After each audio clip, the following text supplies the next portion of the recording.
Apaga todos los micrófonos, creo que hay un micrófono que... Tres. Sí, el mío. Ya, Pero es que tengo que hablar, un segundo. ya.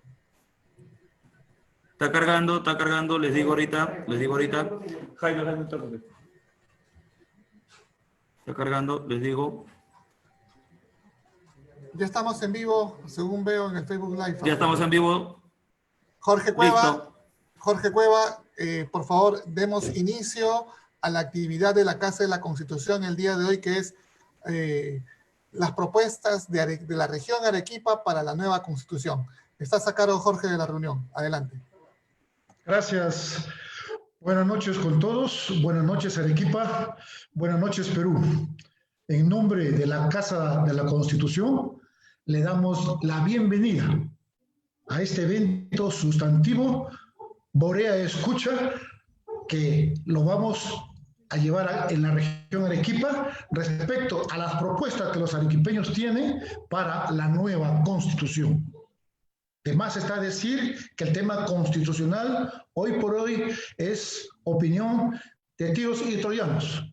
Algunos plantean reforma constitucional inmediata, otros regreso a la Asamblea Constituyente, otros constitución del 79 de la que debe imperar. En fin, diversos criterios, diversas opiniones que considero hoy día los participantes van a dar su propuesta sobre algunos de estos temas. El presidente de la Casa de la Constitución, el doctor Alberto Borrego Díaz, será el ponente principal. Él es un destacado abogado en ejercicio, profesor universitario y autor de 17 obras de derecho constitucional y de política. Reconocido político peruano, fue diputado nacional y senador de la República. Fue embajador peruano, nuestro representante en la Organización de Estados Americanos, la OEA, entiendo, fue su representante más digno sobre temas de interés de los miembros de la OEA.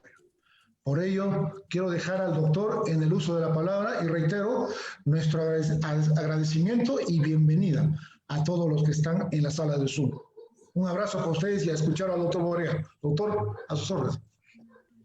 Gracias, Jorge, y gracias a todos ustedes, amigos arequipeños y de otras partes del país, que nos hacen realmente el honor de estar juntos para poder conversar sobre este tema que es central, que es el tema de cuáles son las propuestas políticas que en el país se van haciendo para la necesaria revisión constitucional que tiene que acontecer en nuestra nación en un tiempo relativamente cercano.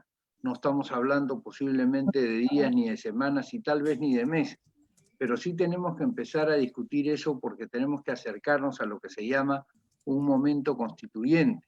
Nosotros no podemos quedarnos como un partido democrático, como un país democrático, no podemos quedarnos con un texto que nos fue impuesto en el año 1992 como consecuencia de un golpe de Estado, cosa que inclusive llegó a reconocer como tal la persona que fue candidata en el año 2016 a presidenta de la República por parte del Partido Fuerza Popular. Y en consecuencia, pues nos toca a los peruanos trabajar intensamente en la Constitución, en esforzarnos en primer lugar por plantear cuáles son los cambios que queremos, cuál es el modelo del Perú que aspiramos que los gobernantes, al que aspiramos que los gobernantes lo conduzcan, y la necesidad de hacerlo parte de que efectivamente en una constitución todos tienen que sentirse ser miembros de ese país que se está formando, que se está ordenando. Por eso se llama constitución, porque constituye una unidad política o constituye la forma de hacer o de llevar adelante esa unidad política. No se trata de hacer una reunión para hacer un discurso, simplemente para decirles que la Casa de la Constitución sí invita a todos los sectores a que efectivamente se preparen para este evento.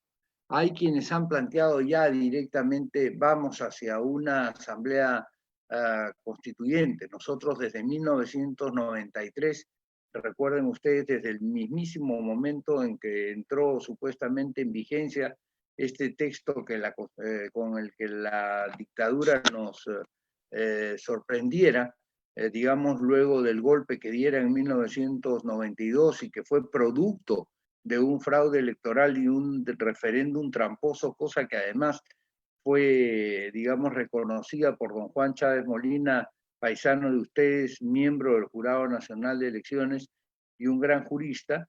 Sin embargo, han pasado los años y los presidentes, más allá de que en cada oportunidad que hubo elección se comprometieron a hacer este cambio, o por lo menos esta revisión, no hicieron nada al respecto, especialmente Alan García y Ollanta Humala, que inclusive llegó a juramentar por los valores y los principios de la Constitución de 1979 y dejó que siguiese adelante este modelo en el cual en 1993 se cancelaron como derechos los atributos, digamos, que se le otorgaban a la sociedad peruana para que pudiera reclamar la vigencia de determinado tipo de servicios, de determinado tipo de prestaciones que tiene que dar un Estado social y democrático de derecho, tal como se definió la Constitución de 1979 y tal como incluso lo repite,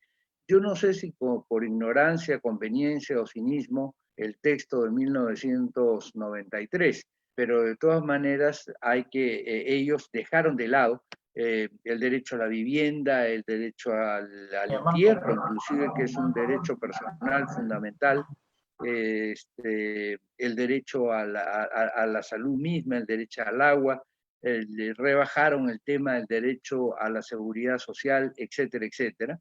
Cancelaron el tema del pluralismo económico en el texto constitucional de 1979, había sido uno de los avances, porque había que, por cierto, dejar de lado el proyecto estatista de Velasco y de los militares naceristas que se hicieron del poder en 1968, y por otro lado, digamos, había que incorporar otras fórmulas que habían demostrado y que han demostrado a lo largo de la historia, especialmente del siglo XX, la importancia de la concurrencia de los actores individuales consorciados en el proceso económico, y estoy hablando especialmente de las cooperativas e incluso de las propias empresas de propiedad social. Y además establecer que el Estado puede y debe de participar en determinadas actividades económicas en donde, si bien en economía la iniciativa y el motor del desarrollo de la economía debe de tenerla a nuestro criterio la iniciativa privada, no por eso el Estado tiene que estar al margen, sino al contrario, tiene que estar muy atento para poder efectivamente ponerle coto a cualquier tipo de exceso o cualquier tipo de abuso que desde una posición dominante se adopte. El texto de 1993, lo que se llamó la Constitución de 1993, por otra parte, desde el punto de vista político, canceló prácticamente todo tipo de,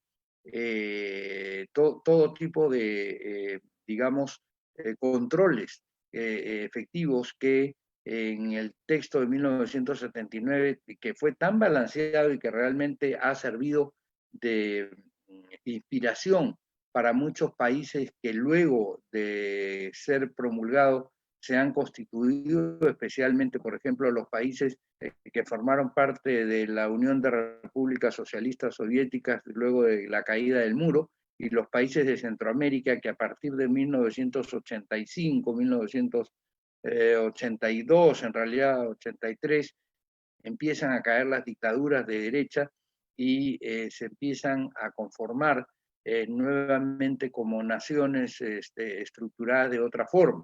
La Constitución del Perú de 1979 sirvió también en el caso del Paraguay para la nueva constitución luego de la caída del gobierno de Stroessner, que gobernó ese país durante 35 años aproximadamente en una dictadura además cruenta, Y en consecuencia, estos balances políticos que efectivamente permitían que hubiese un diálogo constante, por cierto, animado, a veces incluso hasta animoso, no solamente animado, entre los actores políticos, fue desaparecido, entre otras cosas, cuando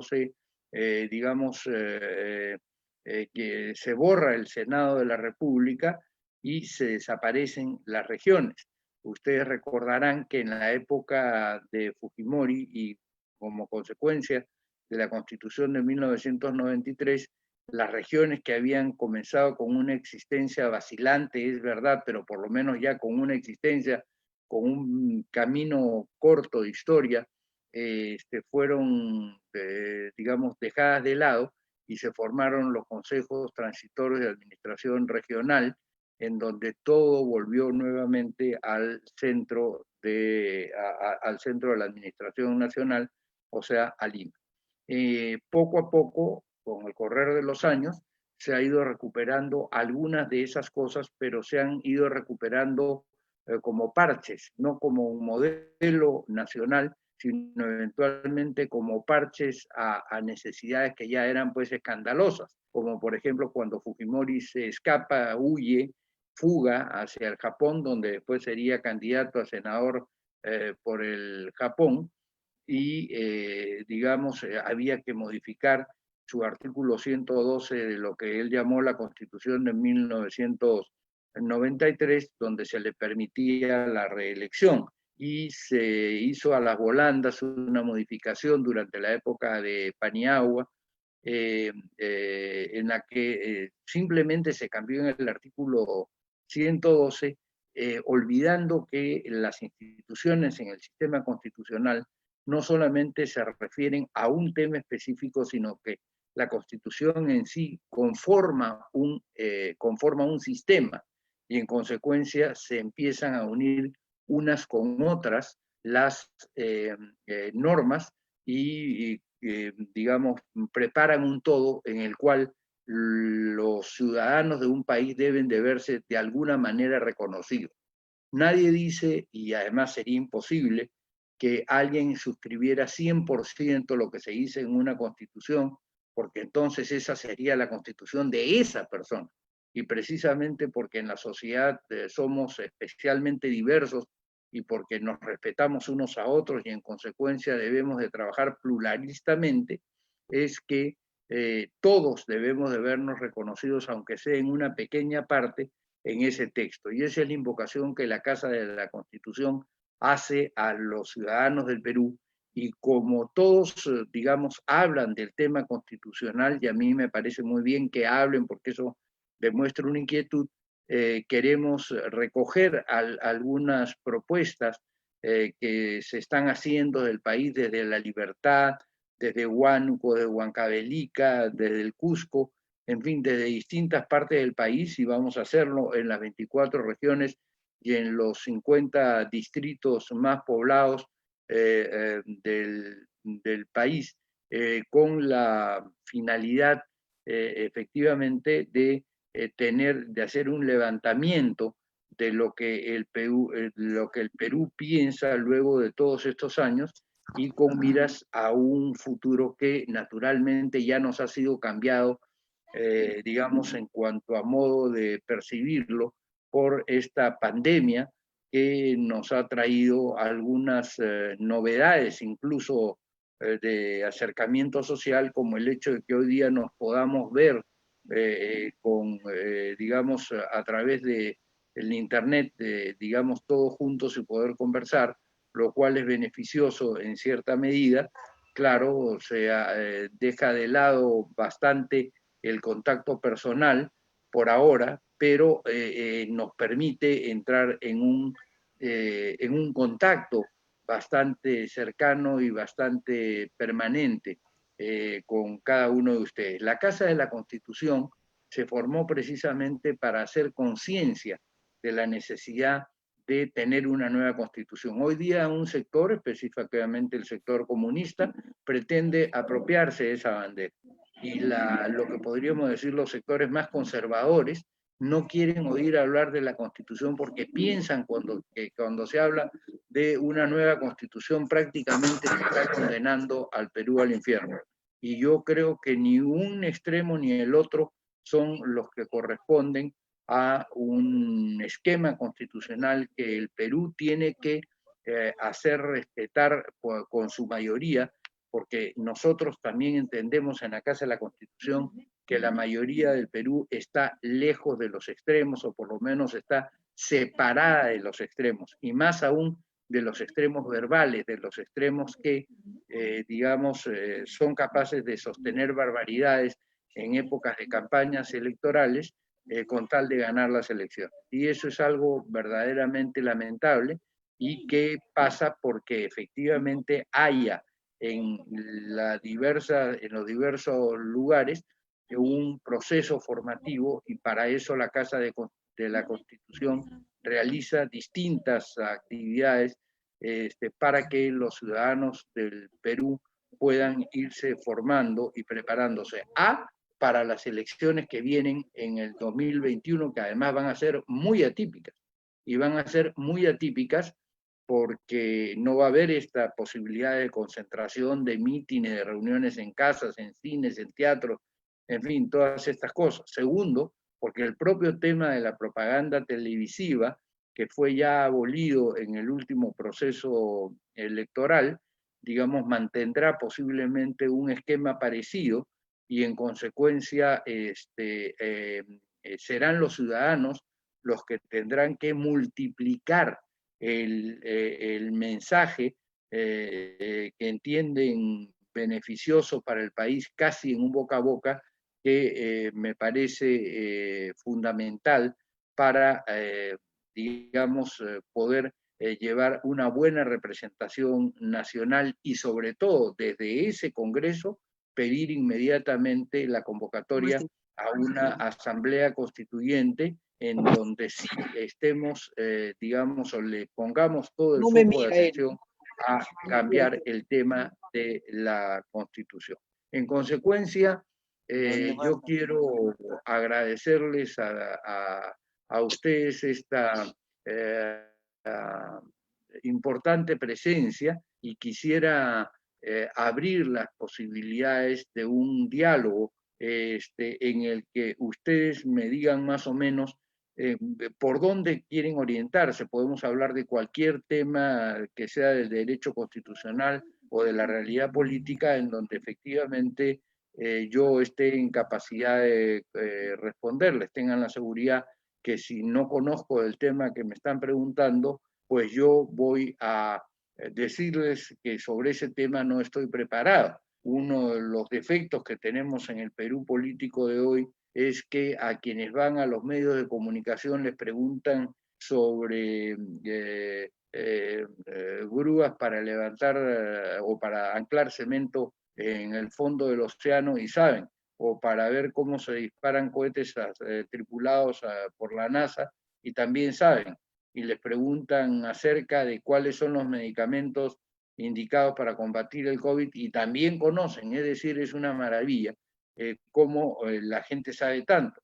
Tiene un espíritu enciclopédico que se condice poco con la complejidad y con la vastedad de conocimientos que hay en el mundo actual. Por eso es que nosotros abrimos los micros, tomamos nota y por supuesto lo procesamos con las personas que adhieren a posiciones de centro, especialmente. Yo personalmente, hago trabajo en la Unidad Democrática de centro, pero cualquiera persona que está en una formación política puede aprovechar estos espacios, y de hecho ya muchos o varios de los candidatos han asumido todo esto que nosotros venimos haciendo hace 3 meses, y hoy día lo replican, y me parece muy bien, porque los buenos ejemplos yo creo que tienen que replicarse, y nadie tiene que sentirse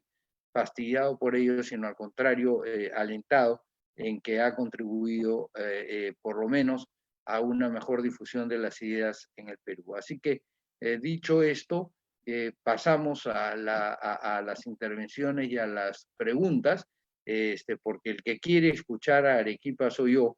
Los que queremos escuchar a Arequipa somos los miembros de la Casa de la Constitución y los que tenemos que llevar, digamos, ideas frescas, ideas de las personas hacia, digamos, un texto constitucional preparado con seriedad, somos nosotros. Así que les agradezco mucho y, por cierto, estoy acá listo para contestar sus inquietudes y para participar con ustedes en este diálogo. Muchas gracias y nada, seguimos en la comunicación. Gracias, Jorge Cueva, por tu presentación y adelante.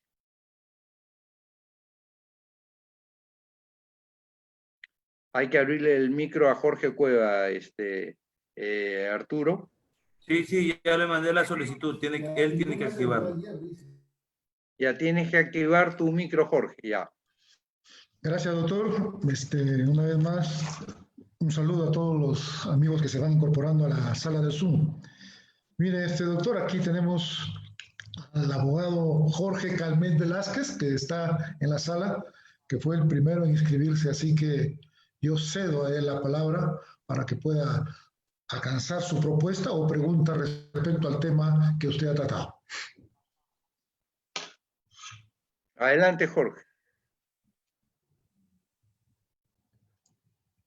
Jorge Calmet. Arturo, estate atento, por favor. Buenas tardes con todos. ¿Se me escucha? Sí, perfectamente. Muy amable, doctor Borea.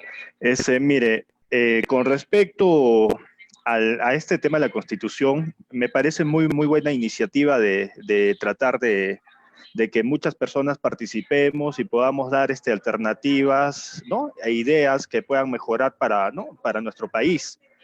Esta es mi primera vez que hago esto y tengo varias propuestas, pero me voy a centrar solo en una, ¿ya? Una que, si bien no está en nuestra Constitución política, me parece muy importante en razón de, algo que sí puse es, la ociosidad es la madre de todos los vicios. Entonces, partiendo de ese punto de vista, vi por conveniente realizar o tomar en cuenta lo que era el servicio militar anteriormente. Bueno, no está en la Constitución política, pero pienso yo que debería estarlo. Es un servicio militar no obligatorio, pero también con una salida alternativa, es decir, un servicio militar que todo ciudadano peruano debe realizar. Asimismo, en el caso que no desea o no le gusta a las Fuerzas Armadas, puede ser un servicio sustitutorio, que por ejemplo Suiza lo tiene, ¿no? En su constitución política, como un país federal, perdón, lo tiene ahí prescrito en su constitución. De igual manera, creo que Colombia también está realizando ese tipo de situaciones hace muchos años atrás. No sé si lo aprobaron o no, creo, en su reforma constitucional, pero me parece una buena forma de que la Constitución nazca con el fin de que muchos jóvenes entre la edad de 17 y 18 años que no tienen solvencia económica, que si bien pueden postular a una universidad pública porque justamente es gratuita la postulación para las universidades, ¿no? Para estudiar en una carrera, no todos tienen esa capacidad quizás de poder ingresar a las universidades, o también no tienen la capacidad económica para poder ingresar a una universidad. Dígame. No, le decía que vaya terminando la idea. Sí, ya. La idea es justamente como los jóvenes, para que evite perder tiempo de estar, si no han ingresado a la universidad o si no tienen una carrera técnica, que puedan hacer un servicio militar o si no un servicio sustitutorio. Creo yo que eso debería contemplar la Constitución, justamente para evitar que los jóvenes se pierdan, porque el hecho de no hacer nada o estar ociosos, eso va a derivar a delinquir en un futuro o tener otro tipo de comportamientos no buenos, pues, ¿no? Entonces, es por eso que partía desde ese punto de vista que, ¿no? En el cual el servicio sustitutorio puede ser, no sé, voluntariado a los bomberos, tenemos la Cruz Roja, donde pueden ellos participar, o defensa civil, o rescate, etcétera. Tantas formas de que los jóvenes puedan intervenir voluntariamente, ¿no? Si no les gusta el servicio militar, pues tienen un servicio sustitutorio, pienso yo. Gracias, doctor Carmelo Bueno, Vázquez. Doctor Borea. bueno, muchas gracias, Jorge, por tu pregunta. Sí, efectivamente, antes existía el servicio militar obligatorio y después, incluso para los graduados, existió el servicio de graduados. Es decir, antes de poder acceder al título, tenías que realizar un servicio a la comunidad.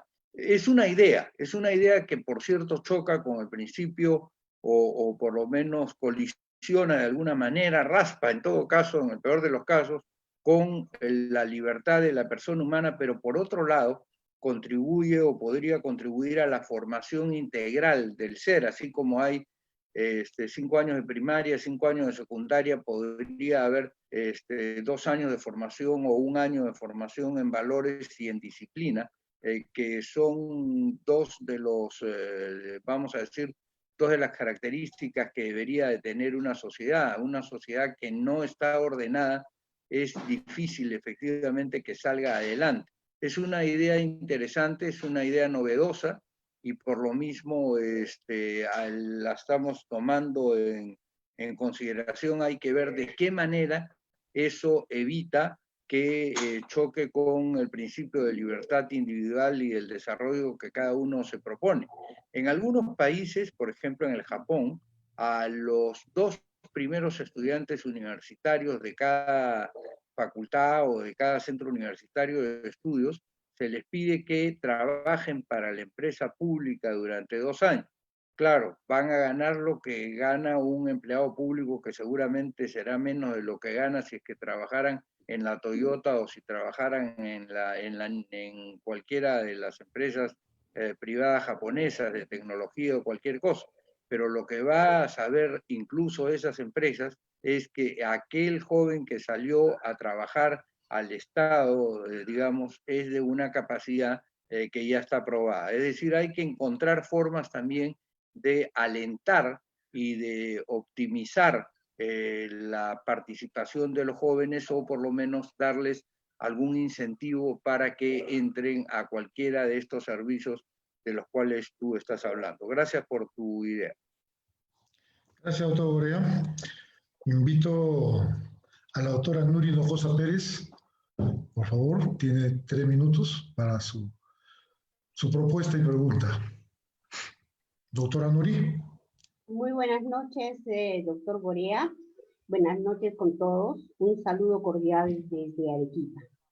Han pasado más de 27 años y pese a su origen, la Constitución del 93, que fue dada para legitimar el golpe de Estado del 5 de abril del 92, sigue aún vigente. Resulta difícil encontrar una sola respuesta que explique su permanencia. Por un lado, la clase política no alcanza consenso para el cambio.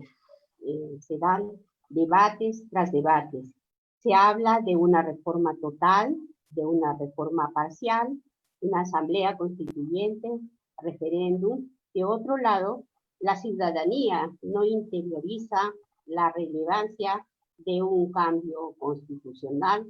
Se ha convertido tal vez en una aspiración académica. En esa línea, el Perú está cada vez más en poder del capital transnacional. Ya no nos pertenece, gracias a la Constitución del 93. Creo que es el único país del mundo que privatizó casi todo.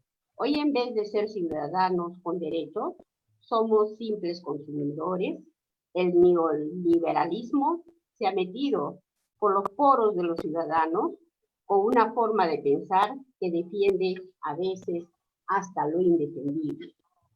Y por eso se dice muchas veces que robe, pero que haga obras. Por lo que considero que debe cambiarse significativamente el título tercero del régimen económico, artículo 58 al 89 de la Constitución del 93. Gracias. Gracias, doctora. Doctor Borea. Gracias a ti, Nuri, muy gentil por la pregunta. Efectivamente, en los últimos años no hemos encontrado una respuesta para esta circunstancia, entre otras porque, digamos, estuvimos demasiado atados a un proyecto estatista que hizo retroceder al Perú entre los años 1968 y 1980. Y la consecuencia del proyecto militar fue precisamente que al ser los terceros en Sudamérica, después de Argentina y Brasil, terminamos prácticamente a la cola, es decir, casi solo delante de Bolivia. Y tanto así que Sofocleto, que era un humorista al que tú has leído seguramente, como los que somos mayores en esta sala y en el Facebook Live que nos están siguiendo, sin duda alguna lo recuerdan. Y decía, ¿por qué se creó Bolivia? Porque Bolivia fue el último país de Sudamérica que se creó. Y entonces decía, para que Perú no quede último en los torneos de fútbol. Entonces siempre era primero Argentina o primero Brasil, segundo Uruguay, tercero tal, séptimo Ecuador, octavo Chile, noveno Perú y décimo Bolivia. Ya, entonces ya nos salvábamos de ser los últimos, ¿no es verdad? Eso lo decía, por cierto, en tono de chiste, como él siempre hablaba, pero la verdad es que retrocedimos demasiado. Retrocedimos demasiado porque le arrebató, yo diría, a los peruanos en general la voluntad de la iniciativa, es decir, el deseo de avanzar, con el pretexto de que todo sea igual, es decir, más o menos como el modelo comunista de que solo en el modelo todo es igual, pero que en la práctica no es igual porque hay lo que se llama la nomenclatura, que es el conjunto de dirigentes que gobierna esa nación. Entonces, con ese pretexto se dejó de lado ese grado de libertad. Pero a la vez, al recuperar, digamos, al tomar Fujimori el poder, se pasó al otro extremo. Se pasó al otro extremo y dejó un poco de lado, no un poco, sino dejó de lado la preocupación por lo social. Y en consecuencia pasó de un extremo a otro y ninguno de los dos extremos es bueno.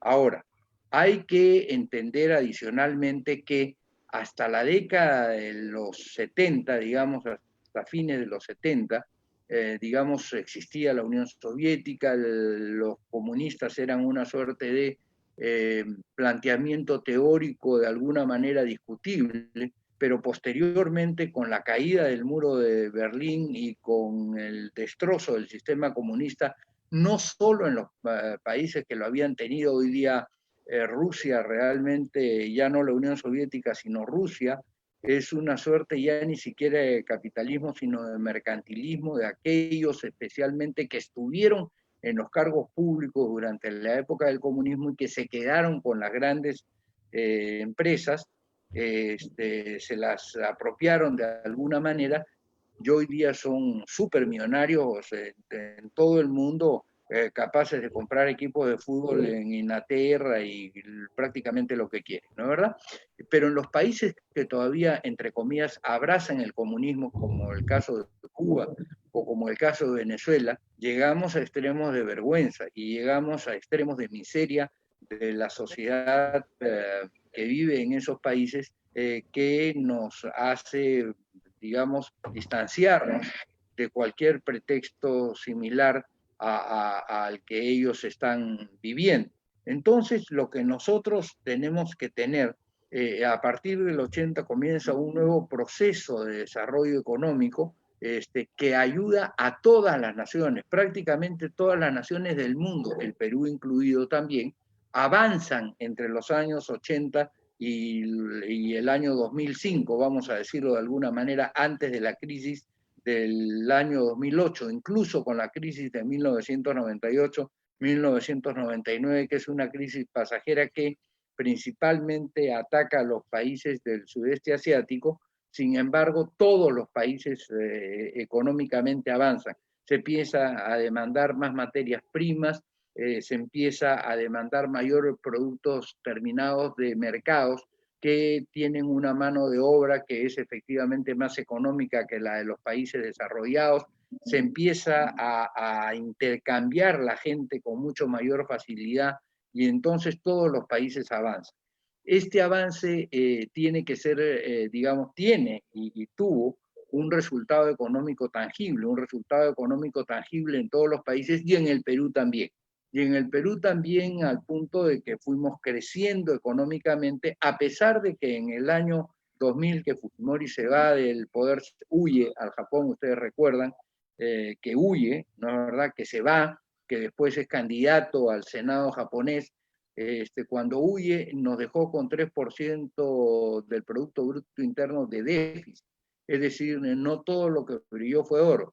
Sin embargo, digamos, la recuperación del espíritu empresarial, vamos a decir de alguna manera, fue uno de los activos. Como uno de los pasivos fue el desincentivamiento de, digamos, la pasión por la solidaridad o la vocación por la solidaridad. Tenemos que encontrar esa, digamos, ese equilibrio y esa es una de las tareas, me parece muy importante, tu intervención, porque el neoliberalismo tampoco ha dado respuestas y lo estamos viendo en Chile. Así como se cayó el muro de Berlín en 1989, podríamos decir que en el año pasado, digamos, se cayó el muro del neoliberalismo en Santiago, es decir, lo que para todos quienes estaban tan adheridos a ese proyecto resultaba ser el ejemplo de los ejemplos, ha demostrado que, digamos, hay un hueco en los cimientos, no está asentado sobre terreno firme. ¿Y por qué? Porque no hay nada que lleve más hacia una conmoción social que el principio o que la vida desigual. Los seres humanos podemos soportar incluso la falta de libertad, si es que todos la padecemos, pero la desigualdad, cuando además la vemos a diario, porque hoy día por televisión somos testigos de eso, eso nos revela mucho. Entonces, hoy día tenemos que encontrar, y ese es el gran secreto, una constitución que, incentivando la iniciativa privada, pidiendo y además exigiendo que sea solidaria y que además sea justa y que no abuse de las posiciones que ha obtenido por cualquier razón, ya fuese por herencia, ya fuera por el talento que tienen determinadas personas y no tienen otras, por sus sistemas organizativos o los que fueren, sean conscientes que forman parte de un país y que no se puede desarrollar un país si es que ese país no busca el bienestar de la colectividad en general y los valores que podamos compartir.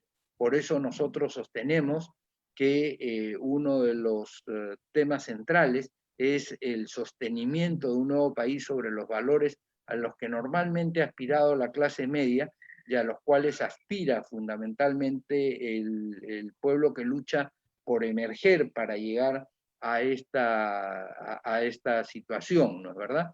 Ese es uno de los temas importantes. Importante tu intervención, Nuri.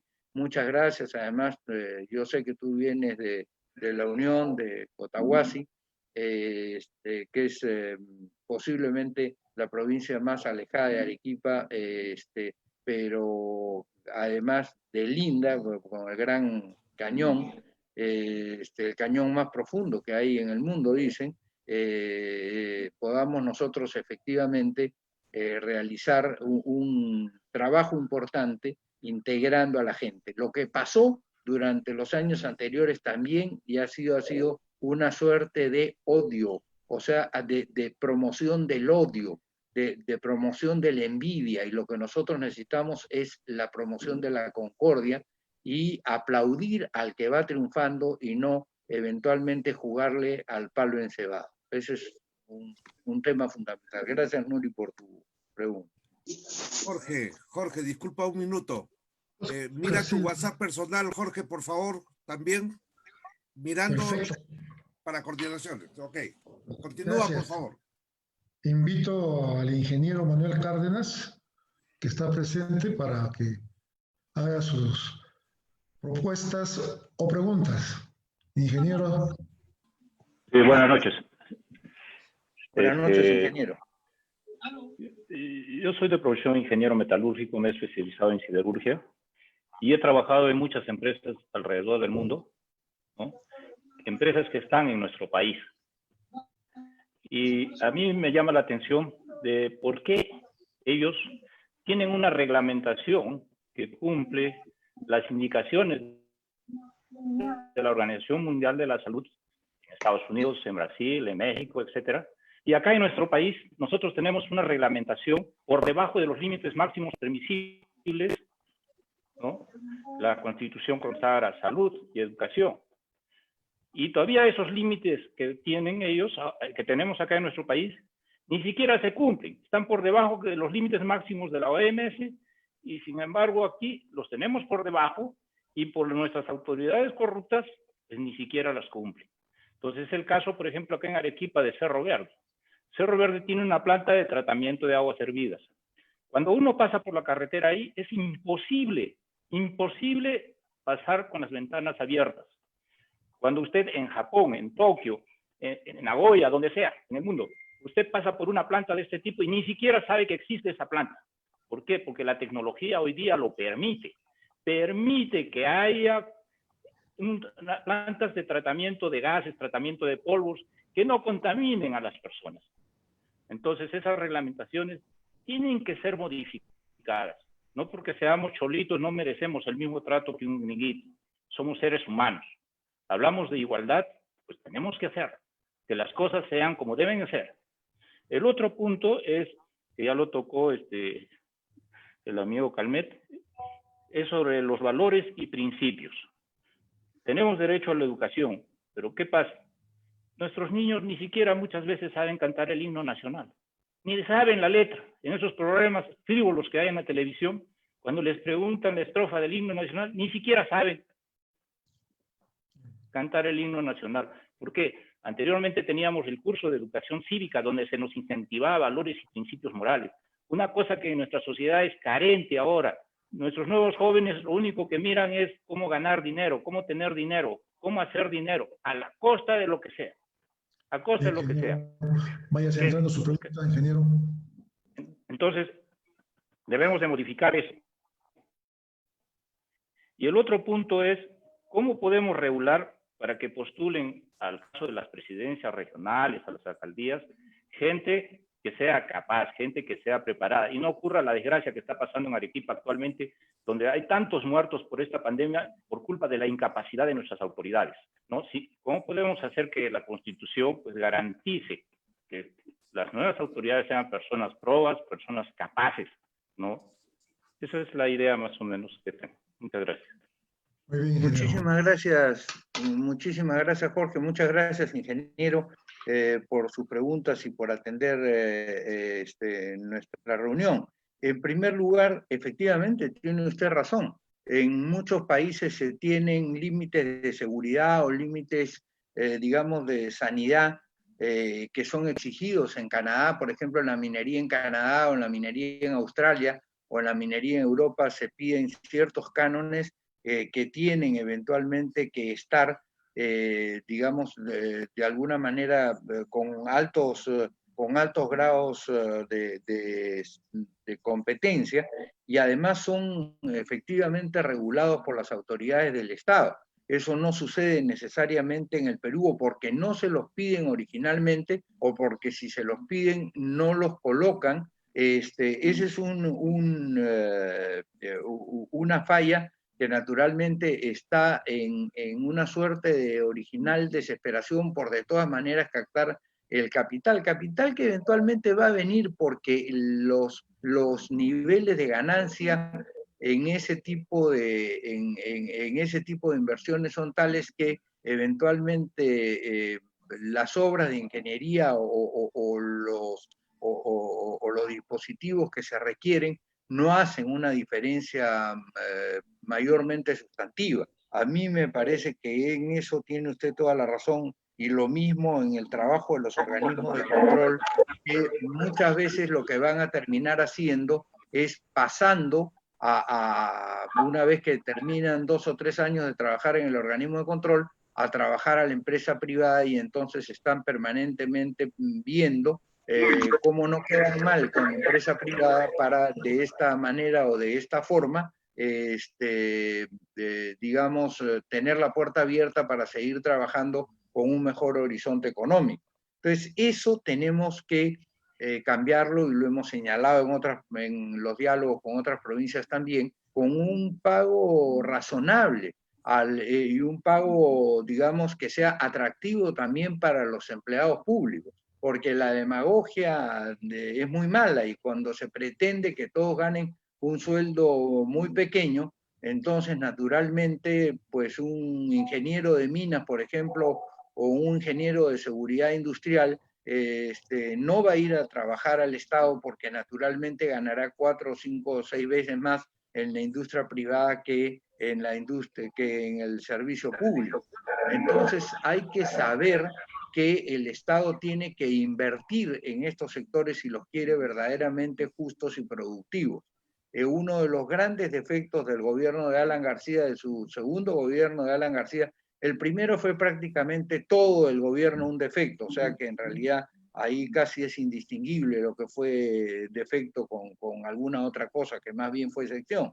En el segundo, uno de los grandes defectos fue este acto demagógico de reducir los sueldos de funcionarios que habían llegado a congregar en el Estado al retorno de la democracia, ¿no? Y recuerden ustedes que de entrada bajó el sueldo a menos de la mitad a todo el mundo, y lo que consiguió fue que normalmente, pues nada, el que tiene 2 hijos y necesita pagar los colegios o las universidades o atender la salud o estar presto para cualquier emergencia, pues no podía seguir ahí, salvo que su lema fuera: esto es como una suerte de ingreso, vamos a decir de alguna manera, como una suerte de punto de partida, y de aquí en adelante yo me pongo, de aquí en adelante yo cobro, pues tengo la facultad de cobrar por lo bajo cualquier cantidad de dinero, y eso conduce directamente a la corrupción. Y ese tipo de corrupción, todo tipo de corrupción, pero ese tipo de corrupción tiene que salir para que efectivamente podamos estar, digamos, atentos a que el país avance, ¿no es verdad?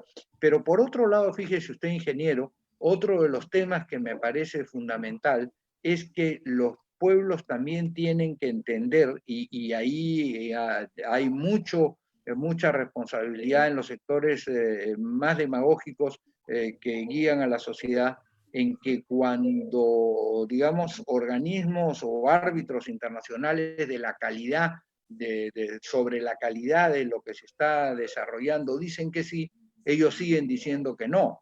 Es decir, y siguen, digamos, agitando a la sociedad como si efectivamente eso fuera lo mejor que hay. Entonces hay que también tener cuidado en que eso no suceda, porque eso también le hace mucho daño al país, ¿la verdad? Con respecto al tema de educación, nosotros también coincidimos con el tema de la educación cívica, digamos, respuestas tan pequeñas o tan absurdas de por qué haces cola o por qué no haces cola, por qué tú decides llevar adelante, digamos, el saludo a la gente o dejarle el asiento a los mayores, me parece a mí fundamental.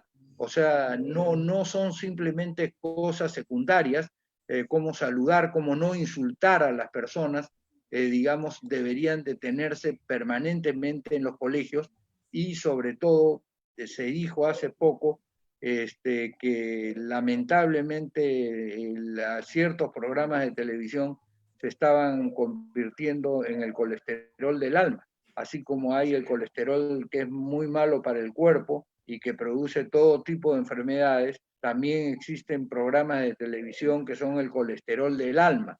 es decir, no hay ningún valor, todo vale, digamos, todo se puede, cualquier cosa se puede hacer, y en vez de estar, digamos, preocupándonos por conocer quién fue Andrés Avelino Cáceres, posiblemente uno de los más grandes héroes de la República Peruana, con una tenacidad, una constancia, una fuerza, que no fue producto de un minuto, Miguel Grau, que sabiendo que iba al sacrificio, o Francisco Bolognesi, no es verdad, hubo otros héroes como el propio Alfonso Ugarte, que deja de lado toda su riqueza para defender a su patria, pues la gente sencillamente no los conoce, y en vez de estar haciendo miniseries sobre la vida de estas personas y los valores que los llevaron a defender a su patria, estamos viendo verdaderamente programas que divierten mucho, y a mí me encanta la diversión, pero la diversión tiene que tener su hora y su momento, y la formación tiene que tener su hora y su momento. Por eso en la Constitución de 1979 se estableció por primera vez el rol que tenían los medios de comunicación en el proceso educativo y formativo del país. Ahora, trae el ingeniero Cárdenas una pregunta que es recurrente también. ¿Se puede pedir que los candidatos a los puestos selectivos tengan una determinada capacidad? La respuesta tradicional ha sido que no, y en la democracia. Y la respuesta tradicional ha sido que no porque, digamos, la democracia es el gobierno del pueblo, y la sofocracia es el gobierno de los sabios. La propuesta de Platón, para quienes han leído naturalmente, y todos ustedes les sugiero que lean los diálogos de Platón, ¿no es verdad? La República de Platón, perdón. Y entonces ustedes van a ver su mundo de las cavernas, y entonces dice, ¿quiénes deben de gobernar a la sociedad? A la sociedad la deben de gobernar los sabios. En la democracia, a la sociedad la deben de gobernar quienes la representan. Ahora, sin embargo, el derecho, y el derecho constitucional es una rama del derecho, es una ciencia cultural, es una ciencia de la cultura, no es una ciencia exacta, no es una ciencia de la naturaleza. Y en consecuencia, el desarrollo de la cultura nos va llevando a la conclusión de que a veces la gente que se presenta no tiene ninguna capacidad para ser, por ejemplo, gerente de Petroperú, o director de aguas de Arequipa, o en fin, lo que fuere. Entonces, esta es otra buena propuesta, y yo lo invito al ingeniero Cárdenas a que nos ayude a encontrar una fórmula para todos estos temas que nos ha planteado. Le planteo directamente yo, como presidente de la Comisión de Constitución, a él y a todos los que nos están escuchando, cómo nos pueden ayudar a concentrar en un artículo constitucional, en el tratamiento del tema del medio ambiente, una suerte de arbitraje que efectivamente sea de seguimiento obligatorio por todos los concernidos. Por otro lado, hay que tener en cuenta que la explotación de los recursos del Estado peruano no solamente son la explotación de los recursos del lugar a donde se encuentra esa riqueza concreta, sino son el beneficio de toda la comunidad. Aunque se haya encontrado la riqueza en Tarata, casi en la frontera con Bolivia y Chile, esa es una riqueza que también le corresponde a los que están en Caballococha, en la frontera con Brasil y con Colombia. Entonces hay que entender ese tema, y ese es un punto que tenemos que desarrollar. Y entonces yo le pido que nos ayude en estos temas que él mismo ha planteado, y que tal vez con Jorge Cueva o directamente a nosotros, a la Casa de la Constitución, o a quiero-hacer-política@gmail.com, nos pueda mandar sus respuestas para poder nosotros estudiarlas con otros técnicos en esta y otras materias. Y en cuanto a lo de la postulación con capacidad, eso es además una tarea de los partidos, a los cuales prácticamente se les ha dejado sin contenido. Digamos, hoy día se quiere hacer, por ejemplo, las elecciones primarias abiertas, que en realidad no son sino una locura porque cualquiera de los que está en este momento en la sala Zoom y en el Facebook Live puede decir, ok, el próximo domingo tenemos elecciones primarias abiertas. Hay que ir a votar por cualquier partido y por cualquier candidato. ¿Por quién voy a votar? ¿Por qué partido y por qué candidato dentro de ese partido? Entonces hay que hacerse, digamos, respuestas sobre este tema, y cuando se le da responsabilidad, como se le da a los partidos, la responsabilidad efectivamente de conducir a la opinión pública nacional, hay que darle también los instrumentos para que pueda cumplir con esa tarea. Muchas gracias, ingeniero Cárdenas, por su pregunta. Gracias, doctor Alberto. Gracias, ingeniero Cárdenas. Cedo el uso de la palabra a la abogada, la doctora Jocelyn Rivera Roca. Buenas noches con todos. Buenas noches, doctor Alberto Borea. Buenas noches, Jorge. Bueno, yo tengo una propuesta.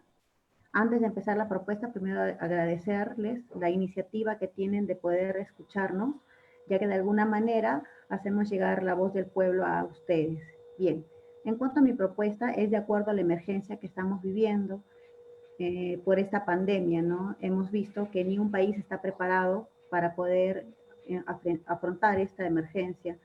Y mi propuesta va a que deberíamos crear plantas de reciclaje de basura para poder tener así un futuro en cuanto a nuestra salud y poder alargar más este proyecto de vida que nosotros tenemos, ¿no? No hay unas plantas de reciclaje en la ciudad de Arequipa ni a nivel nacional, aparte que crearíamos más puestos de trabajo. Gracias, esa es mi propuesta.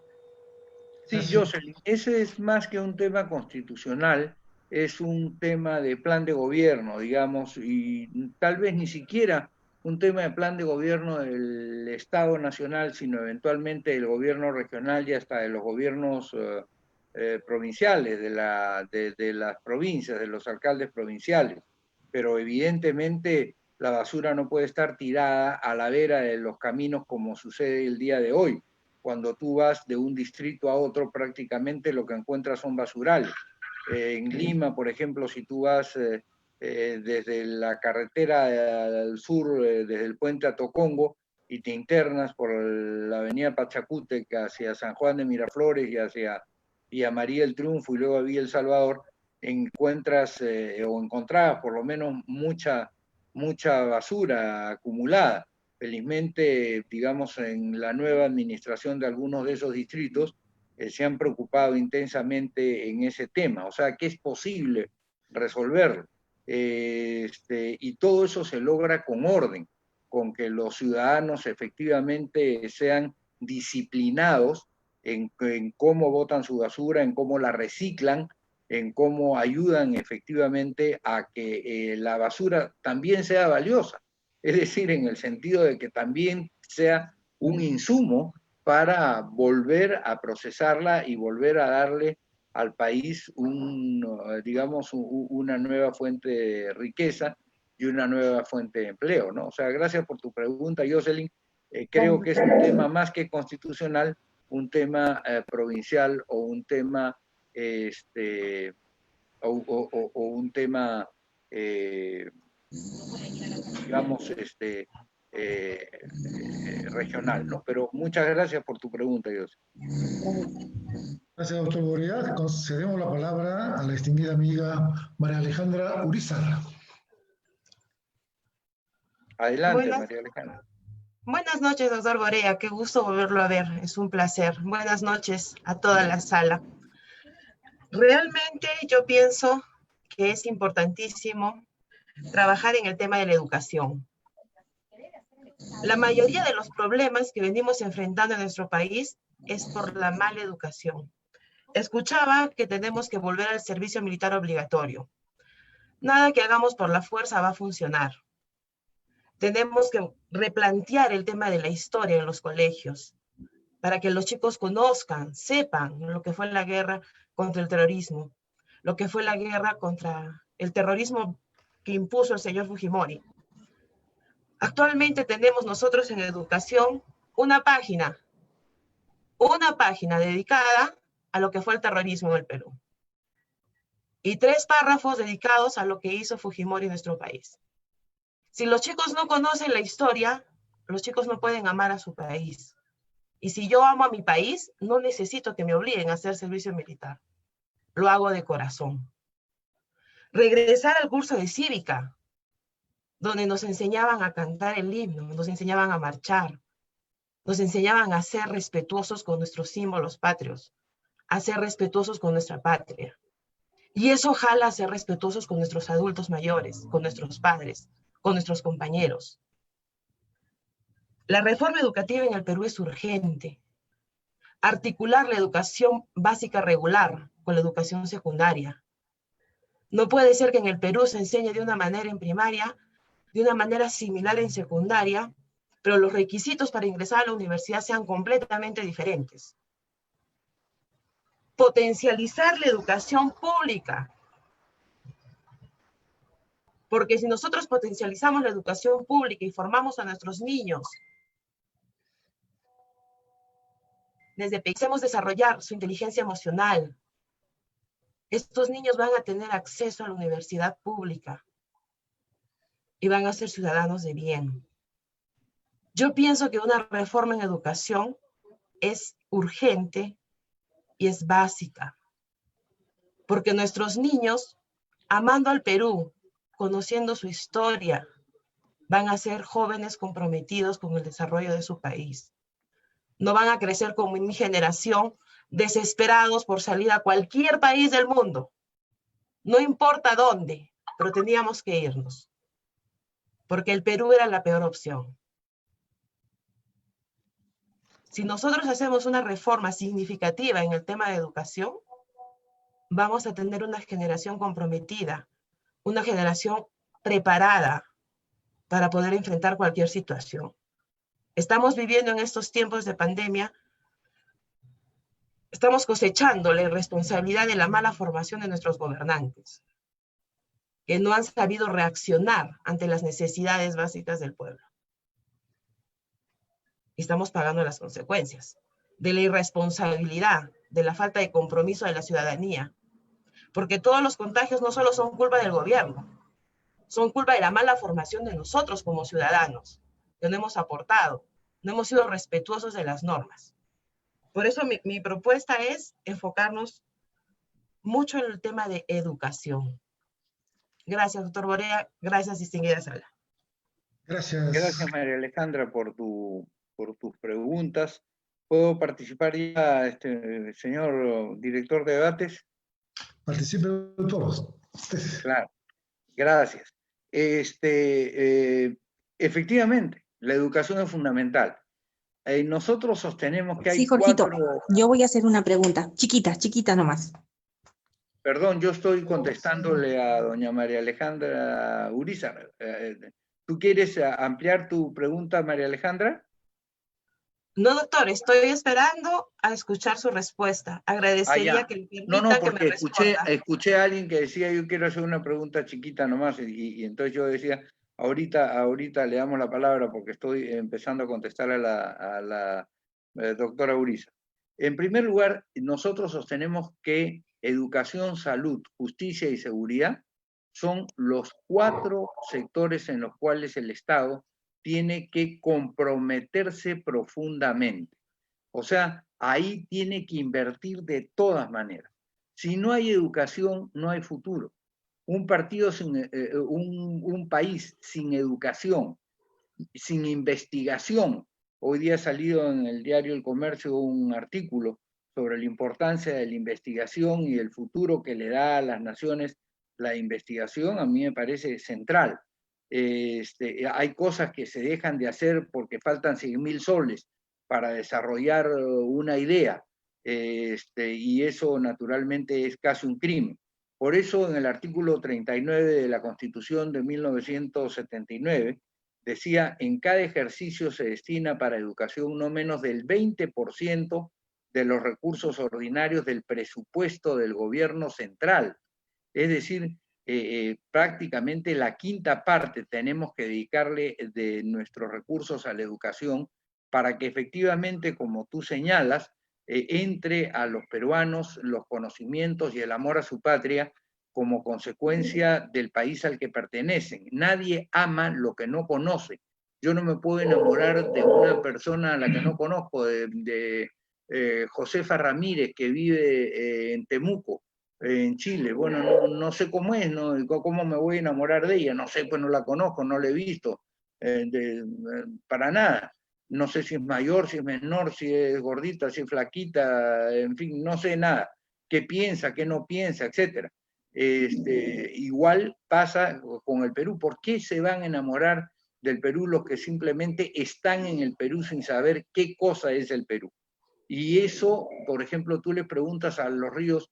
Yo era profesor, en fin, yo sigo siendo profesor, pero era profesor regular en una universidad, y la primera clase siempre les preguntaba dónde queda, por ejemplo, el departamento de Apurímac, que ubíquenmelo en el mapa del Perú, o sea, más o menos por dónde queda, ¿no?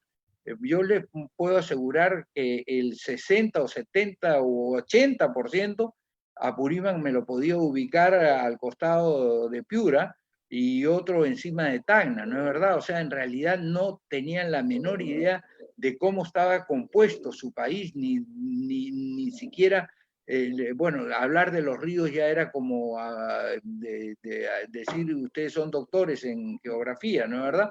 Entonces, naturalmente, la educación es básica para poder conocer al país. Pero además de la educación, la salud, la justicia y la seguridad son los 4 temas en los cuales tiene el Estado que invertir. Lo que tú has dicho tiene razón. Hay que enhebrar la educación primaria con la secundaria y con la educación universitaria. Ha señalado además un tema que a mí me parece de la mayor importancia.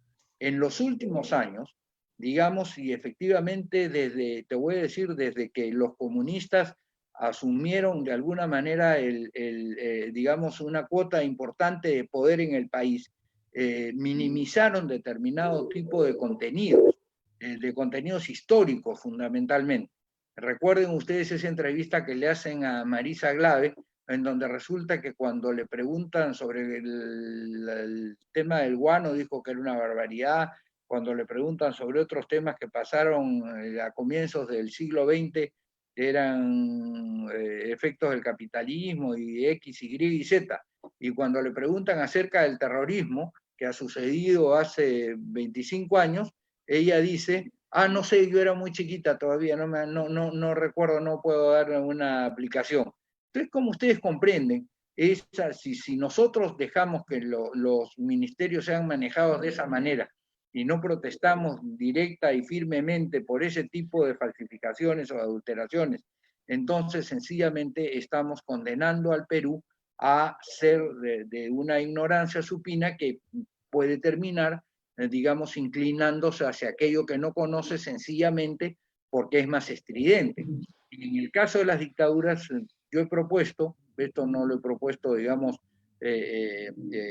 como un tema constitucional, pero sí como un tema de educación, que así como se enseña quiénes han sido los presidentes del Perú, se diga muy bien, a ver, presidentes democráticos y presidentes dictadores, y en consecuencia se divida y se diga claramente no solo las obras que ha hecho. Yo soy sobrino de Manuel Odría y puedo en ese sentido llenarme la boca diciendo de que el general Odría hizo gran parte incluso de la infraestructura educativa del país hasta hoy. Digamos, lo que hizo Alan García fue pintar los colegios que mi tío Manuel había construido, ¿no es verdad? Pero adicionalmente los hospitales, el hospital del empleado, en fin, las unidades generales, las grandes unidades escolares. Las grandes unidades escolares, las unidades vecinales para darle vivienda a la sociedad, etcétera, etcétera. Muy bien, pero le faltó la cuota de libertad que todo pueblo debe de tener. Entonces eso también tiene que ser enseñado. Y eso tenemos que mantenerlo permanentemente, porque aquí da, como dice en el tango Cambalache, que algunos de ustedes lo conocerán, da lo mismo ser, ¿cómo dicen? Da lo mismo ser cura, no sé qué más, ladrón, da lo mismo, igual es. Todo el mundo trata igual a todo el mundo, es decir, no hay una no hay una suerte de censura social. Entonces yo te pediría que eventualmente nos ayudaras con plantearnos algunas propuestas sobre el tema de consideraciones en el tema educativo, y te invitaremos cuando se discutan en el círculo de expertos, no solamente de Lima, sino de todo el país, de donde estamos recogiendo las ideas, para que tú participes en ese debate con la propuesta que nos hagas llegar. Muchas gracias, Alejandra, y te esperamos para que puedas colaborar con nosotros como en algún momento te lo pedí. Muchas gracias, doctor Borea. Muchas gracias. Realmente mi propuesta va en 4 pilares. Historia para querer lo que tenemos, que la historia no se quede en los incas. Yo no tengo nada en contra de la cultura incaica, al contrario, es valiosísima. Pero realmente comenzamos en historia con 7, 8, 10 clases de la cultura pre-inca, 10 de la cultura inca, y ahí vamos diluyendo la historia. Nos olvidamos de la época republicana, no hacemos la diferencia entre los tipos de presidentes sin desmerecer lo que han hecho los gobiernos militares. Muchas gracias. Olvidamos lo del terrorismo y olvidamos el tema del Fujimori. Es una lástima realmente. Gracias. Gracias, María Alejandra. A mis amigos que están presentes, al doctor Ramón Rivera, a la doctora Ingrid Pesúa, a la doctora Ludeña y al doctor Wilman Arcaya, un momentito porque voy a pasar la posta a David Torres porque hay varias preguntas a nivel de Facebook. Así que, doctor Borea, le cedo la palabra a David Torres porque los amigos del Facebook están esperando su respuesta. Sí, gracias Jorge por ese pase. Tenemos aquí, por ejemplo, Rómulo Acereto nos dice si la incertidumbre que trae consigo los cambios sobre los consejos de ministros. Si tiene algún comentario acerca de los consejos de ministros. Después, otros amigos aquí nos dicen en el Facebook que algunos están de acuerdo con el tema del servicio militar obligatorio, y otros están indicando aquí en el Facebook, es una pregunta que ya es recurrente en algunos forums, que es acerca si es que el Perú debe ser federal, ¿no? Entonces, son algunos comentarios que tenemos aquí en el Facebook, así que volvemos con el doctor Borea. Bueno, a ver, gracias David, gracias a Rómulo por su pregunta. Mira, el cambio de Consejo de Ministros, yo los invito a que el domingo lean o lo vean en el internet, que ahora se puede ver fácilmente, el suplemento dominical del diario Expreso, donde justamente toco directamente ese tema, o vean hoy día en un corto de BHTV una intervención que sobre el asunto he hecho tanto ahí como en Sol TV. De repente a donde ustedes están, llega Sol TV y hice una larga entrevista esta mañana respecto al cambio del Consejo de Ministros. Yo creo que era necesario el cambio del Consejo de Ministros.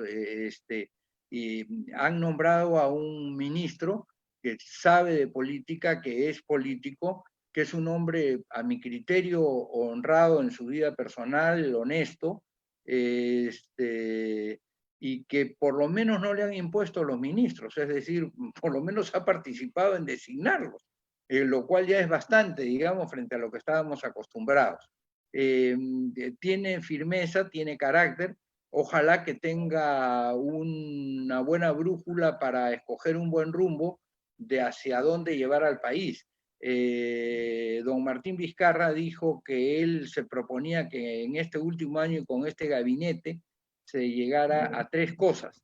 Primero, a darle la lucha al COVID, lo cual estamos de acuerdo, porque después de sus verdaderamente afortunadas declaraciones de hace 48 horas en donde prácticamente todos estamos condenados, entonces, ¿para qué sirvió todo lo que hizo durante 100 y pico días? Eventualmente dice poco del bastante tiempo que tuvo para realizar una serie de tareas, tiempo en el cual en otros países ya salieron de ese problema, o por lo menos ese problema está de salida, ¿no es verdad?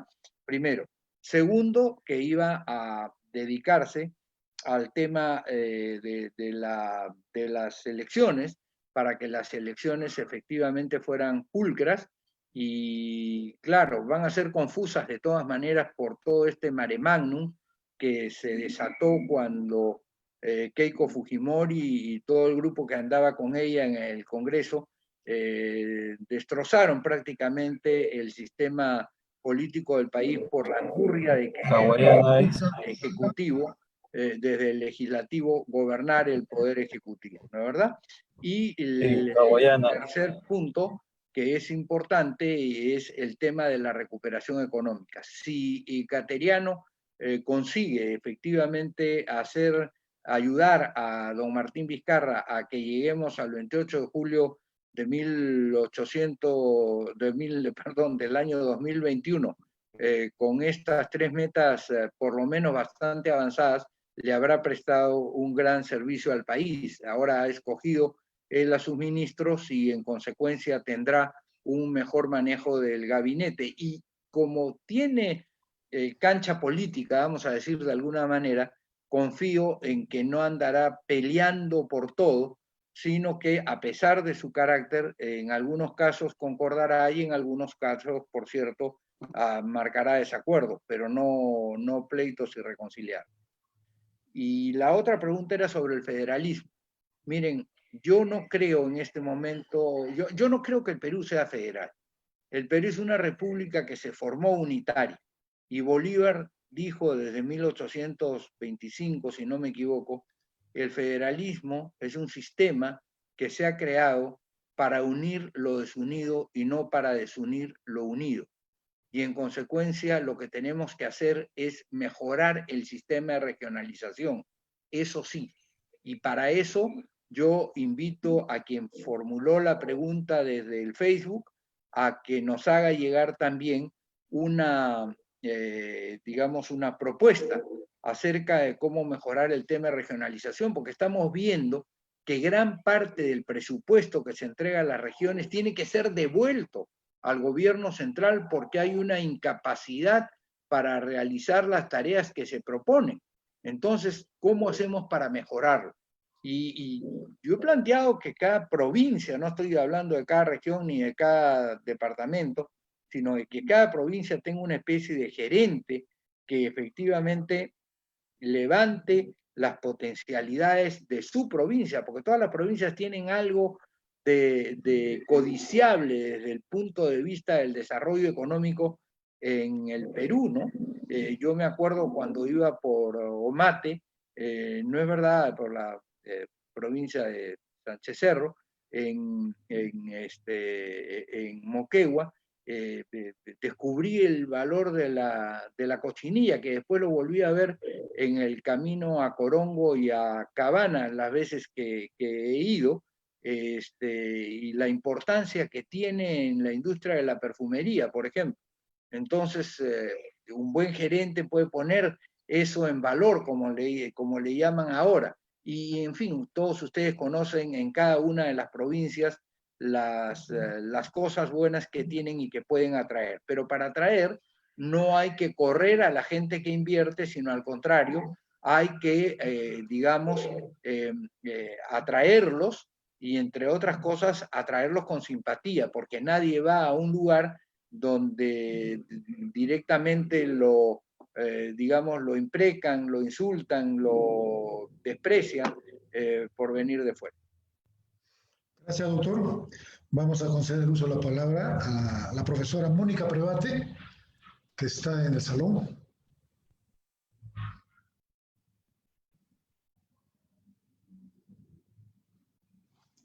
Mónica. Bueno, parece que no ganemos tiempo, doctor. Tengo yo aquí una preguntita del amigo Raúl Sarco Río, me dice, preguntar por favor al doctor Alberto Borea por qué tanta marcha y contramarcha sobre la inmunidad parlamentaria. Mónica, ¿estás al habla? Hola. Ah, perfecto. Sí, ahí está. Acabo de ver. El corazón, ¿cómo está? ¿Qué tal, Hola, Mónica? ¿Cómo estás? hola, Tito. Feliz de verte. Hago extensivo un cariñoso saludo para todas las personas que en este momento se encuentran reunidas, a pesar de los dolorosos momentos que estamos atravesando, ¿no? Como tú bien sabes, por la pandemia. Definitivamente recalco esto porque mi gran preocupación como educador y más que eso, como comunicador y periodista, es básicamente fundamentar la siguiente pregunta. Si bien en Arequipa, hablemos de lo particular, de lo que es la casa, las personas no supieron elegir adecuadamente al presidente de la región que nos representaría, que haría cosas importantes por todos los ciudadanos que vivimos en esta hermosa región. Sin embargo, hoy afrontamos momentos muy duros. La pregunta puntual sería, Alberto, con todo el respeto, la admiración y el cariño que te tengo, es, dentro de la Constitución, ¿habría una modificación? ¿Existe algún estatuto, algún estamento, algún parámetro que indique que básicamente los peruanos, cuando estemos en desacuerdo, cuando hayamos elegido erróneamente a una autoridad que nos ha demostrado su incompetencia moral, intelectual, incapacidad de gestión, etcétera, insistir, hacer énfasis en la revocatoria? Dime, ¿es factible que pudiéramos con las próximas generaciones, con los próximos gobernantes, ya sean alcaldes, regidores, presidentes, trabajar en función de lo que es revocatoria? Bueno, Mónica, en primer lugar, muchas gracias por tu pregunta. Además, encantado de verte y de que estés aquí con nosotros. Respecto a lo segundo, vamos a comenzar por la segunda pregunta y luego volvemos a la primera. Yo no estoy de acuerdo con el tema de las revocatorias y se lo voy a decir directamente. ¿Por qué? Porque cuando hay procesos eleccionarios, normalmente la gente tiende a distanciarse, a separarse, a mostrar las partes distintas que uno tiene del otro, y entonces se forman permanentemente en conos. Los países no pueden andar siempre en elecciones, deben de tener una época de elecciones donde se abre la discusión, una época de tranquilidad donde el presidente o las autoridades deben desarrollar ese plan de gobierno que salió, decidido en las elecciones, y finalmente nuevamente abrir el proceso de juzgamiento para ellos, que va a ser el nuevo proceso electoral, porque este presidente que ustedes tienen ahora en Arequipa, como la anterior presidenta, cuando se someten o cuando someten a su partido a una nueva elección, están buscando que el pueblo efectivamente los ratifique, no por la reelección, sino por la elección de algún otro miembro de su organización o de su partido, y los premie por haber gobernado bien a la comunidad. Cuando estamos en la posibilidad de revocación, no te olvides tú que muchas veces el primer revocador del alcalde es el teniente alcalde, o sea, el que llegó segundo. Desde que entró ya está viendo cómo le serrucha el piso al alcalde, de qué manera él se queda en la posición que no tuvo, ¿no es verdad? O el que llegó segundo está viendo de qué manera, se resarce de la derrota a través del proceso de revocatorio. Es decir, cree que porque él no ganó, el que ganó de todas maneras va a hacer las cosas mal. Y eso es una cosa que a mí personalmente no me parece correcto. Y por cierto, imposible en el caso del Parlamento. O sea, si es imposible en el caso de una autoridad singular, me parece imposible en el caso del Parlamento. Y te lo puedo decir rápidamente. Ponte tú que en Arequipa hay 6 representantes, si no me equivoco, ¿no es verdad? Supuestamente, matemáticamente, si tú divides 100 entre 6, digamos, no 100 entre 6, sino digamos hay 25% que se pierden o porque votan por otras alternativas, 75% de votos eventualmente que se pronunciaron por cualquiera de los 6 que está en ese momento en el cargo. En realidad, cada uno representa aproximadamente al 12.5% de la población, que es el que lo ha elegido, porque hay cifras repartidoras. Entonces, ¿qué es lo que sucede? Si tú vas a una revocatoria, bastaría con que el revocado o el propuesto revocado tuviera 12.5% para que no fuese revocado. Porque él no está representando a la mayoría de la población, él está representando a una porción de la población que tiene derecho a estar sentada en el Congreso también. O sea, el tema de la revocación es mucho más complicado y yo te ruego que lean ustedes en mi manual de la Constitución el capítulo sobre revocatoria, porque ahí incluso con cifras y con números pongo el ejemplo claro de por qué no se debe pasar hacia eso. Y si alguien no lo tiene, este capítulo, pues nos escribe a quierohacerpolitica@gmail.com y nosotros se lo pasamos ese capítulo por correo electrónico para que puedan hacerse una idea sobre el tema de revocatoria. En cuanto al tema, por eso es que los peruanos cuando elegimos debemos de elegir bien, y no porque fulano es así, o porque fulano es atá, o porque el candidato tal es un gringuito, o porque el candidato tal es un morenito, o porque el candidato tal es un chinito, porque tal es guapo, o porque tal es feo, porque esas categorías no son las que son relevantes para gobernar el país o la región. Para gobernar el país o la región se necesitan otras categorías, y entonces esas otras categorías son las que sí tienen que estar presentes en el momento en que se elija. Pero eso nos lleva a tu primera pregunta. ¿Qué cosa hacemos para que esto no pase? Tenemos que hacer trabajo en la actividad política, porque si no realizamos trabajo en la actividad política, los resultados van a ser los mismos. Yo escucho a mucha gente que se queja, y ustedes también, el Perú está así, el Perú está así, el Perú está más allá. Ok, la pregunta que siempre les hago a mis amigos es, y dime una cosita, ¿qué estás haciendo tú para que esto no sea igual? O sea, ¿de qué manera colaboras? Por ejemplo, ¿te has puesto a pensar de que si tú haces 10 llamadas por teléfono al día, puedes conseguir la inscripción de un partido, digamos tú, y 50 personas más, y 50 amigos más, en prácticamente 3 meses? ¿Te has puesto a pensar en eso?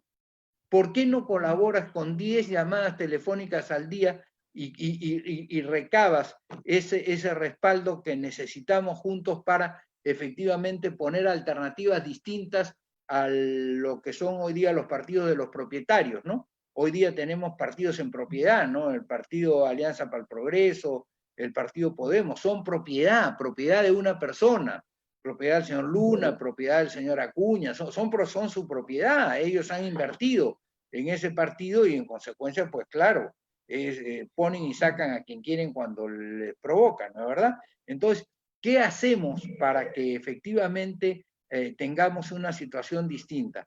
Nos han hecho llegar sus propuestas respecto a las nuevas ideas que quieren que se incorporen. Bueno, ahí tienen otra manera de provocar efectivamente un cambio. Y finalmente, otra manera, incluso pequeña, ¿por qué no colaboran como cuando vamos a la misa los domingos o al culto los sábados, y con un diezmo, con una limosna, aunque sea, para que los partidos puedan, por ejemplo, poner su publicidad en el Facebook, que encima no es cara? O sea, como decía Einstein, si tú quieres que las cosas cambien, tú tienes que hacer cosas distintas a las que vienes haciendo hasta ahora. Es decir, si tú sigues haciendo lo mismo que haces hasta ahora, no puedes pretender que el resultado sea diferente al que tienes hoy día. Y eso es lo que hay que decirle a los ciudadanos en el país. Y nosotros que tenemos vocación por lo público, porque si no, no estaríamos acá. O sea, si estamos aquí escuchándonos y hablándonos y dándonos ideas, es porque tenemos vocación por lo público. Hay mucha gente que no le importa lo público, que hoy día puede estar efectivamente viendo guerra, combate, cualquiera de esos programas a los que aludía a la doctora Urizar hace un momento. Pero estamos acá porque nos interesa lo público. Entonces, pues participemos en lo público. Yo sé que tú tienes mucha vocación por eso. Bueno, entonces ahora hay que poner eso en práctica para que efectivamente podamos salir o podamos mejorar, digamos, hacia el futuro. Muchas gracias, Mónica, por tu pregunta. Adelante, Jorge. Hay muchas preguntas, doctor Borea y estimados amigos, a través del Facebook. Y también hay algunos amigos que están en el salón del Zoom esperando el uso de la palabra. Y la verdad que el tiempo es tirano. Miren, preguntas, por ejemplo, de la amiga Jimena, de Oscar Núñez, del amigo Raúl Sarco Ríos, de Giovanna Carrera. En algunos casos lo vamos a hacer a través del WhatsApp, su respuesta, o a través del Facebook o su correo. Pero hay esta pregunta que ya es coincidente por muchas preguntas. Dice, ¿por qué tanta marcha y contramarcha sobre la inmunidad parlamentaria, doctor? Para absolverlo, más o menos son como 10 o 12 amigos que están escribiendo sobre el mismo tema. Muy bien. Yo no sé si hay alguno de ellos que lo pregunte desde el salón Zoom, mejor. No hay. Raúl Sarco, por ejemplo, no. Él está en el Facebook. Sí, ya. Pero... Mira, entre otras cosas, sí, dime. Si hay alguien en el Zoom que tiene esta pregunta y quiere plantearla, démosle la palabra, digamos, ¿no? A ver, amigos que están en el salón del Zoom, me refiero a la doctora Ingrid Pesúa, Minelli Ludeña, Wilman Arcaya. O sea, ¿alguno de ellos se ha pronunciado sobre este tema de la inmunidad parlamentaria o no? No, ninguno, sino que... Ya, entonces contestemos el tema de la inmunidad parlamentaria. De los que están de Facebook. Ya, ¿por qué hay una ignorancia absoluta de lo que es la inmunidad parlamentaria? Esa es la verdad. Y porque quienes están en la actividad pública hoy día no explican lo que es la inmunidad parlamentaria, ni la razón histórica por la que se crea la inmunidad parlamentaria, ni de qué manera se puede perfeccionar la inmunidad parlamentaria para que no se convierta en impunidad parlamentaria. Por ejemplo, el parlamentario tiene que tener libertad de poder decir en el Congreso, cuando están discutiendo sobre algún tema que lo van a convertir en ley y por lo mismo en una conducta obligatoria para todos los que conformamos la sociedad, tiene que poder decir lo que quiera, aun cuando se equivoque, aun cuando eventualmente nos toque el corazoncito, el interés o el amor propio a cada uno de nosotros, aun cuando nos agreda, vamos a decir de alguna manera, ¿no? Entonces, debería de poder hacerlo, sí, ya, cuando esté en el Congreso. Y ahí tiene inmunidad en cuanto a lo que dice e inmunidad en cuanto a la forma en que vota. Tú no puedes, como se ha hecho, por ejemplo, ahora último, pretender que porque un congresista votó en tal sentido o en tal otro sentido, prácticamente forma parte de una organización criminal. Eso es una locura.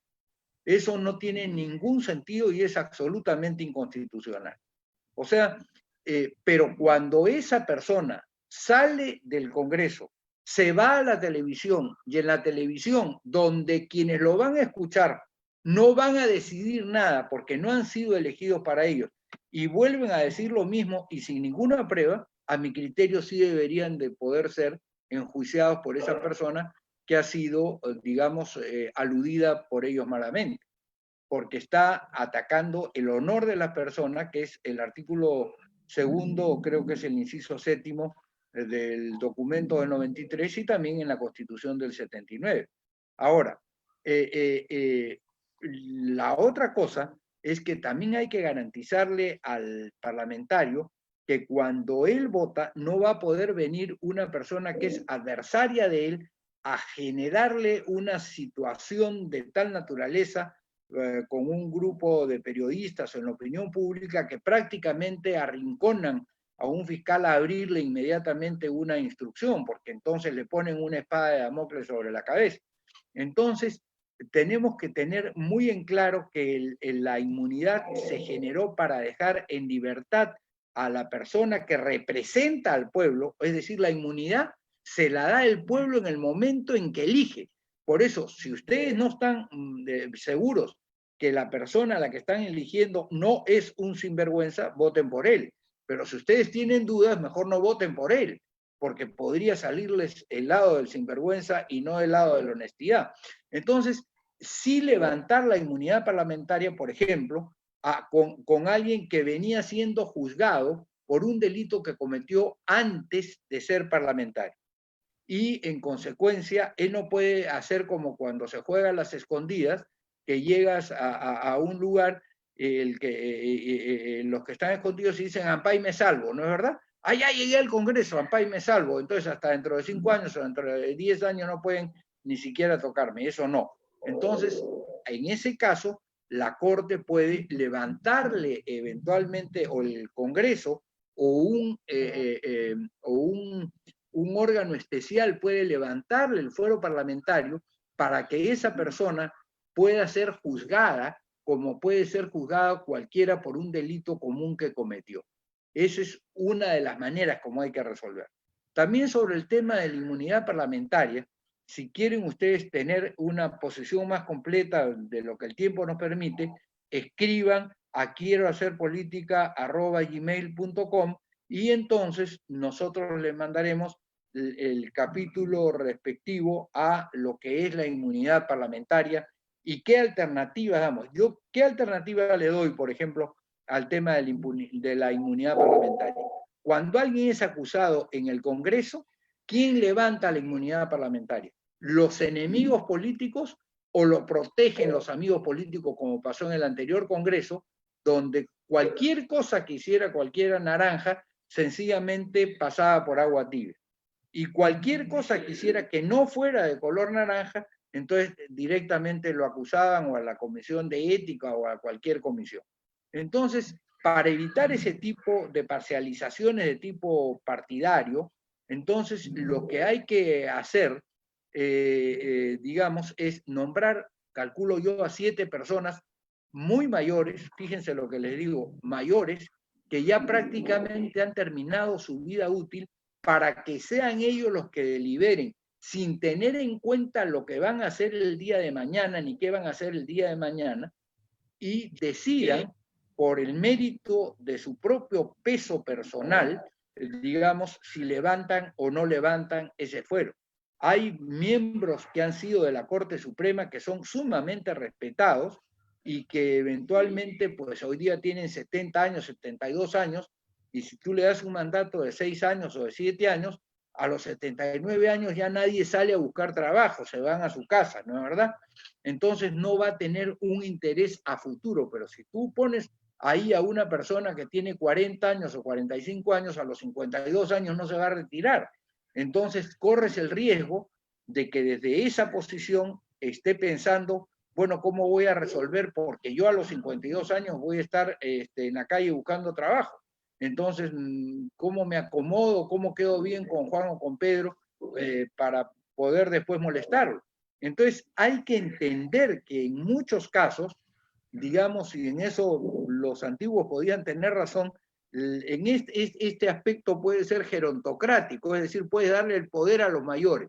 ¿Pero a qué mayores? Por ejemplo, en Arequipa ustedes seguramente conocen profesores de derecho o no de derecho, gente, si viviera Cornejo Chávez, por ejemplo, eventualmente, ¿no? Héctor, creo que Alfredo también falleció no hace mucho, ¿no es verdad? Pero yo he sido discípulo de Héctor Cornejo Chávez, tipo honradísimo, ser equivocado seguramente en muchas de sus ideas, pero en lo personal honradísimo, y entonces y honestísimo. Entonces, muy bien, ese tipo lo ponen como uno. En la Corte Suprema, que es donde yo me muevo, eventualmente, o en el Tribunal Constitucional, gente como Álvaro Landini, que acaba de fallecer, por ejemplo, eventualmente, que ha sido político, pero que ya a esa edad, cuando tiene que pensar en términos de Perú, va a pensar en términos de Perú. Y en consecuencia, gente de ese nivel, que sea la que está encargada de levantar el fuero parlamentario para no confundir las pasiones con las razones de futuro de la nación. Gracias, doctor Borea. Cedo la palabra a la doctora Vilma Moscoso Ceballos. ¿Se encuentra en el salón? Sí, Vilma Moscoso. Hay Vilma Noemí, aunque de repente se ha retirado un momento de la silla. Varios. No. Ahí está. Ahí está. A ver, Vilma, adelante. Problemas técnicos. Eso puede haber porque con la superabundancia de utilización del Zoom, del Meet, del Skype y de cuanto hay, se hace difícil la comunicación, es verdad a veces. A ver, otra persona y volvemos a Vilma Moscoso en cuanto recupere su micro. La doctora Ingrid Tesúa se encuentra en el salón. Sí, doctor, sí, estoy aquí. Adelante, Ingrid. Bien, ante todo, doctor Alberto Borea Odría, muy buenas noches. Doctor Jorge Cueva Escobedo, Gracias. Felicitarlo por esta gran idea que han tenido de hacer este conversatorio y sobre todo de un tema tan espinoso, si cabe el término, de hablar respecto de la Constitución. Bueno, el aporte, y obviamente yo sé que voy a generar mucha controversia, el aporte y sobre todo lo más importante en nuestro país, que desgraciadamente se ha visto inmerso en muchas situaciones de corrupción, de todo tipo, en todas las esferas, en todas absolutamente.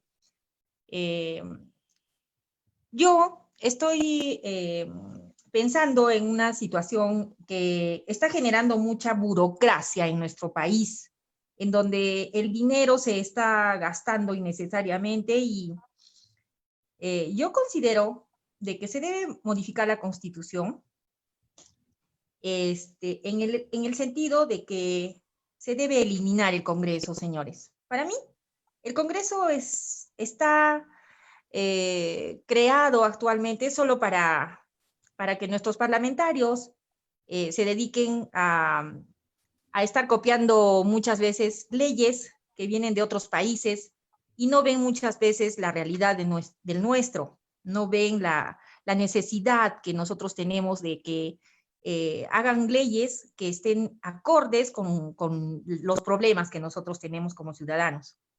Ahora, en nuestro país se ha creado ya hace bastantes años los famosos gobiernos regionales. Estos gobiernos regionales, como todos ustedes saben, están constituidos por consejeros, y estos consejeros vienen representando las provincias, porque nuestro país está dividido en departamentos o regiones, y están divididos en provincias. Y cada provincia tiene su representante. Entonces, señores, ¿para qué nosotros necesitamos un gobierno? Se debería de modificar la Constitución, y es más, debe modificarse la Constitución del 2003, que es una Constitución hecha por el tan, ¿qué puedo decir?, fustigado don Alberto Fujimori, porque no es una Constitución que realmente evidencie la necesidad y las carencias que tienen los ciudadanos peruanos. Entendible. Para mí, señor Alberto Borea Odría, usted que es un congresista, ha sido congresista, usted que perdón, usted que ha sido Yo he sido una persona que ha propugnado que ha dirigido muchos partidos políticos. Yo lo conozco desde cuando hubo el partido Fuerza Democrática. Desde ahí lo conocí, lo admiré. Y bueno, eso ha seguido una prosecución. Pero actualmente considero de que es muy delicado. Jorge, vamos a escuchar a Ingrid, Sé que siempre mis intervenciones son bastante... Bueno, que sean concretas nomás, no importa el contenido, porque el contenido es justamente lo que queremos escuchar. Se entiende el contenido. Lo que yo estoy propugnando es que se elimine el Congreso de la República. Los gobiernos regionales tranquilamente saben cuáles son los problemas de sus regiones o departamentos, porque están comunicados con los consejeros que son los representantes de sus regiones. Y finalmente, lo que se puede hacer es eliminar el Congreso, tener más ingresos económicos para el fisco y sobre todo propugnar de repente de que se puedan reunir estos gobiernos, estos representantes, en este caso los presidentes de los gobiernos regionales se pueden reunir cada 2 meses o cada 3 meses y ellos van a tener obviamente que llevar al Parlamento en este caso, solo reunirse en esas épocas en el Parlamento para poder decir, en mi región existen tales y tales y tales problemas y aquí inclusive estoy trayendo un proyecto de ley que necesito que se beligere y se vea si se aprueba o no se aprueba porque hay problemas. Y de esta forma inclusive se podría ahorrar dinero que ahora para mi concepto se está burocratizando. Como digo, se está pagando a los congresistas, se paga a sus asesores, se paga todos los gastos que tienen de representación y nosotros como ciudadanos peruanos no vemos mayores logros, mayor beneficio para nosotros. También debo decir, señor Alberto, solamente que estoy muy de acuerdo y la felicito a la intervención de la autora María Alejandra Urizar, porque comparto mucho su opinión, porque un país que está educado es un país que sabe elegir a sus representantes. Nada más, señor Alberto Borea, y lo felicito por este conversatorio que estamos teniendo. Muchas gracias. Gracias a ti, Ingrid. Estimado Jorge, ya estamos a 10 minutos para acabar el evento, así que vamos concretando las preguntas, y si no, lanzamos todas las preguntas para que podamos. Ya no está ganando la hora. No, David, quiero contestar esta pregunta. No, claro, quiero contestar esta pregunta porque me parece importante por varias razones. Si estamos diciendo que el gabinete era muy malo, ¿cómo vamos a no tener un congreso eventualmente? Imagínense lo que hubiéramos tenido en el Perú.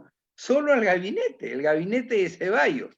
Es decir, hay veces que hay que gastar precisamente ahora el presupuesto, el monto sobre el presupuesto nacional que se gasta en el Congreso de la República o en el tema del Congreso de la República es verdaderamente muy pequeño, es prácticamente insignificante en relación a los gastos nacionales. Segundo, los países que han desarrollado democráticamente tienen congresos que además son muy poderosos.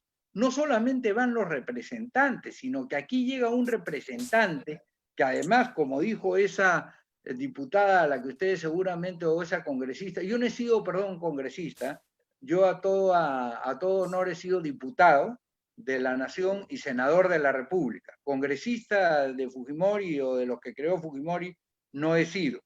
Y en consecuencia, rescato que eventualmente volvamos a tener no solamente diputados, sino diputados y senadores. ¿Por qué? Porque los diputados representan y tienen que representar al interés regional y los senadores tienen que representar al interés de la unidad nacional. Tú estás planteando, por ejemplo, que se reúnan los presidentes de los gobiernos regionales. Tú te das cuenta que cada gobernador regional va a ir a presentar sus obras y eventualmente lo que va a tratar de hacer es negociar con los otros qué obra hago, yo voy a votar por ti con tal de que tú votes por mí. No importa si esto le interesa demasiado a la nación, pero yo sí voy a salir beneficiado con esta decisión.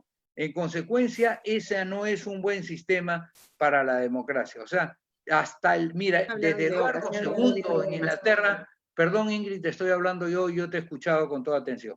Desde Eduardo II en Inglaterra, cuando se crea el Congreso, se envía a los representantes de los burgos y de las ciudades para que ellos expresen cuáles son los quereres o los deseares de la gente que vive en esos sitios. Pero la decisión se toma en conjunto, porque nosotros no somos un país que se llama Tumbes, más Piura, más Lambayeque, más La Libertad, más Ancas, más Lima, más Arequipa, más Ica, más Tacna, más Moquegua. No, somos el Perú. Y el Perú tiene un interés en conjunto de desarrollo. Y eso no se consigue con este esquema, a mi entender, que tú estás proponiendo. Sin embargo, es una propuesta constitucional, plantéala, dale vida, la sometemos a discusión, a ver cuántos se suman a tu propuesta, porque me parece novedosa, no me parece buena. No todo lo novedoso es bueno. Me parece verdaderamente, y te lo digo con toda franqueza, que le falta un poco de consistencia en la realidad. Por otro lado, lo que cuesta el Congreso, o lo que cuesta eventualmente una Cámara de Senadores. Dicen, no hacemos la Cámara de Senadores porque cuesta mucho, mucho dinero. Bueno, con la Cámara de Senadores normalmente las leyes adquieren mayor calidad, mejor calidad. Hoy día ya lo sabemos eso por experiencia, porque desde que Fujimori, digamos, cerró el Senado, el Congreso ha ido para atrás. Es decir, yo siempre pensaba, ya no podemos retroceder más. Y fíjense, siempre retrocedemos. Desde 1992 hasta ahora, seguimos retrocediendo. Entonces, ¿de qué cosa es de lo que se trata? Imagínate tú que tú quieres hacer un viaje hasta el Brasil por tierra. Quieres irte desde Arequipa al Brasil. Entonces hacemos un festival ahí en el jardín del Colegio de Abogados de Arequipa, que es bien grande, y entonces le decimos a todos los fabricantes de autos, lleva tu marca para que los arequipeños escojan. Y entonces se va a presentar la Mercedes-Benz, cuyo carro cuesta o cuya camioneta cuesta $60.000, la Volvo que cuesta $55.000, BMW que cuesta $50.000, pero también se va a presentar Mahindra que cuesta $8.000 y se va a presentar el Tico que cuesta $4.000 y se va a presentar seguramente un mototaxi que cuesta pues $800, ¿no es verdad? Si tú quieres ahorras y te compras el mototaxi, pero ten la seguridad que cuando empieces a subir hacia el Cusco o hacia Puno, se te va a quedar el mototaxi. En cambio, el otro carro no se te va a quedar. Tú lo que necesitas es un instrumento para que llegue a la meta. Y en eso tienen que invertir los países. Tienen que invertir, por ejemplo, en una buena irrigación. ¿Qué cuesta la irrigación? Cuesta la irrigación. Pero si no se hace la irrigación, cuesta mucho más. Por ejemplo, la irrigación del oro en Nazca, por ejemplo, del oro, ¿no es verdad? Imagínate tú lo que puede costar, pero lo que puede terminar de completar todo el desierto de Ica, volverlo verde. Ustedes han ido, estoy seguro, muchas veces de Lima a Ica por tierra, como lo he hecho yo. Y entonces se habrán dado cuenta que cuando pasaban por Ica era un desierto inacabable. Hoy día el camino hacia Ica y más allá de Ica es un camino absolutamente cultivado. Y eso representa trabajo y representa divisas para el Perú. Imagínense si prorrogamos, pasamos Palpa y llegamos inclusive hasta no solamente hasta la zona de Lomas, que ya está en Arequipa, sino nos vamos hasta Carí, en fin, etcétera, etcétera. Entonces, las cosas hay que tomarlas en perspectiva. Y eso es lo que le corresponde a alguien que piensa en el Estado y piensa en política. En consecuencia, yo te hago la invocación para que revises estos conceptos y efectivamente veas la importancia de tener un Congreso que es un conjunto de personas que deberían de aconsejar bien a la nación y deberían de controlar bien el ejercicio del poder que si es incontrolado se desboca.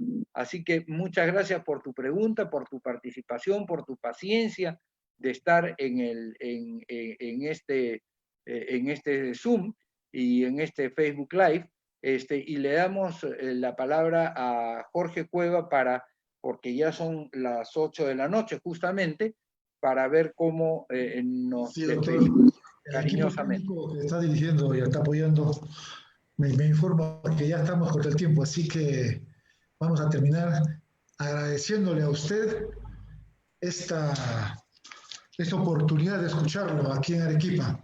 Igualmente agradeciendo a todos los presentes ahí en la sala del Zoom, porque se han molestado en darse su tiempo para participar en este programa Borea Escucha, que trata temas constitucionales, que a la vez, permítame decirle, doctor, que el Estado peruano tiene 12 constituciones, la del 1823 hasta la del 1993, y todos han sido producto de la inestabilidad institucional provocada o no, pero siempre llegamos a hablar sobre constitución nueva. Por tanto, estimados amigos, muchas gracias a usted, doctor, y la Casa de la Constitución les abre las manos, los invita a participar siempre en este tipo de eventos. Doctor, lo dejo a usted para que termine y clausure. Bueno, muchísimas gracias a todos quienes nos han seguido en el Zoom y en el Facebook Live, que son de verdad, estoy muy contento con este programa que estamos haciendo a nivel nacional. Y a los que quieren venir a trabajar con nosotros a hacer política en serio, este no es el espacio. El espacio es quierohacerpolitica@gmail.com, la Unidad Democrática de Centro. Aquí hablamos pluralmente, aceptamos, por supuesto, como siempre, todo tipo de ideas y además es más, los animamos a que nos hagan llegar, porque aun cuando nosotros no hayamos pensado en esa solución, como hemos visto ahora con varias preguntas, varias de esas preguntas van a terminar siendo adoptadas seguramente también por nosotros e incorporadas al debate nacional. Así que muchas gracias, y los que quieran leer nuestras cosas o las cosas que yo escribo o de las cuales hablo, las entrevistas que doy, pues eventualmente quieran conocer lo que pienso, porque no siempre los canales nacionales invitan a quienes piensan diferente a ellos. Ellos normalmente invitan a los que van a repetir lo que ellos quieren que se escuche. Y eso es uno de los temas que vamos a tener que tratar en algún momento en el Perú.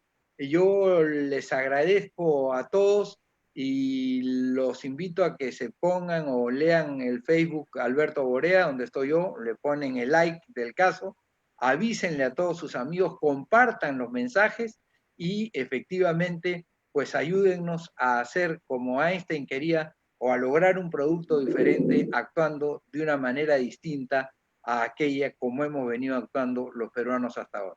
Que Dios los bendiga para quienes como yo comparten la religión católica, que la Virgen los acompañe, y para quienes no, pues que el Señor esté siempre con ustedes, que al final de cuentas es un solo Dios. Gracias. Bien, amigos, muchas gracias. Gracias, Jorge. Gracias, doctor Borea, aquí desde Lima. La Casa de la Constitución les agradece. Cecilia. Chao, Humberto. Chao, María Alejandra. Chao a todos. Gracias, adiós, doctor. Chao, Cecilia. Chao, Ceci. Gracias, hasta la próxima. Chao, Ingrid. Hasta la próxima. Chao, Jocelyn. Chao, Oscar. Hasta luego y muchas gracias. Chao, Walter. Chao. Chao, Franz. Chao, Mónica. Ahí estabas, no te había visto. Chao, Gaby. Chao, Walter. mucho, Rey. Chao. Doctor Borea, un gusto haberlo escuchado nuevamente. Gracias, María Alejandra. Adiós. Chao a todos. Chao. Adiós. Chao. Los felicito, lindo.